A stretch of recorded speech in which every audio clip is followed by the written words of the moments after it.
सांगली कवठे महाकाल तालुक्यातील करलहट्टी गावी नव्याने ग्रामपंचायत निवडणुका झाल्या। यावेळी नूतन ग्रामपंचायत सरपंच म्हणून सौ अर्चना अर्जुन पांढरे यांची बिनविरोध निवड करण्यात आली। त्यानंतर काही कालांतराने उपसरपंच निवड करण्यात आली, परंतु माजी सरपंच यांनी या कालावधीत आपला पदभार सोडला नाही।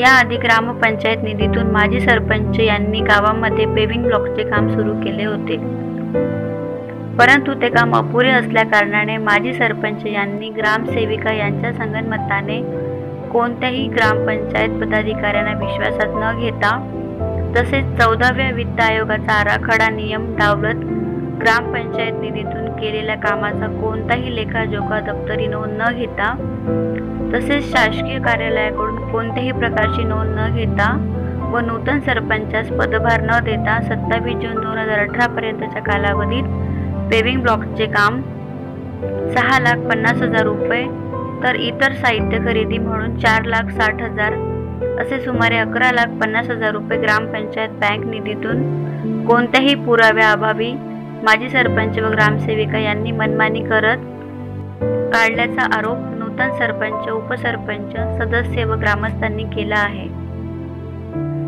याबाबत कवठे महाकाळ गट विकास अधिकारी कणसे तसेच वरिष्ठ अधिकारी सांगली विभागाकडे ग्रामपंचायत व ग्रामस्थांनी वारंवार लेखी तक्रार दाखल केली असूनही संबंधित दोषींना कारवाई होत नसल्याचे समोर येत आहे।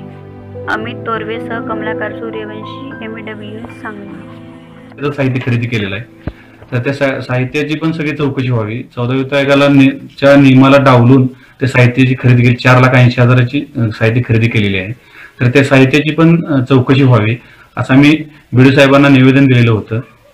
त्या पद्धतीने BDO साहेबांनी त्या सगळ्या कामाची चौकशी करून CO साहेबांच्याकडे अहवाल दिलेला आहे। आम्ही CO साहेबांच्याकडे पण 2-3 वेळा भेटलो।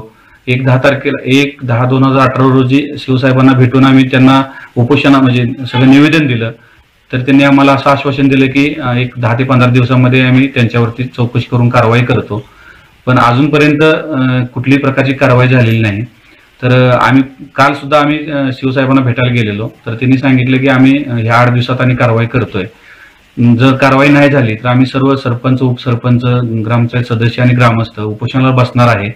तर ते अधिकाऱ्यांनी जी कोण संबंधित जबाबदार आहेत चुकीच्या पद्धतीने केले, ग्रामसेवक असतील, माजी सरपंच असतील, तर त्यांच्यावर कारवाई झाली पाहिजे, नसेल तर आम्ही उपोषणाला बसणार आहे। करलहट्टी गावामध्ये ग्रामपंचायतचे माजी सरपंच व ग्रामसेवक यांनी संगमताने कारभार करत गावामध्ये पेव्हिंग ब्लॉक बसवलेले आहेत। हे काम बसवत असताना ते योग्य ठिकाणी बसवता आलेले नाहीत। डांबरी रोड व सिमेंट कॉन्क्रीट रोडवर बसवलेले आहे, तरी हे काम अति निकृष्ट दर्जाचे झालेले आहे। ठिकठिकाणी कामाचा दर्जा खचलेला दिसतो, तरी या कामाची शासनाने चौकशी करून ग्रामस्थांना योग्य ते न्याय द्यावा आणि संबंधितावर कारवाई करावी।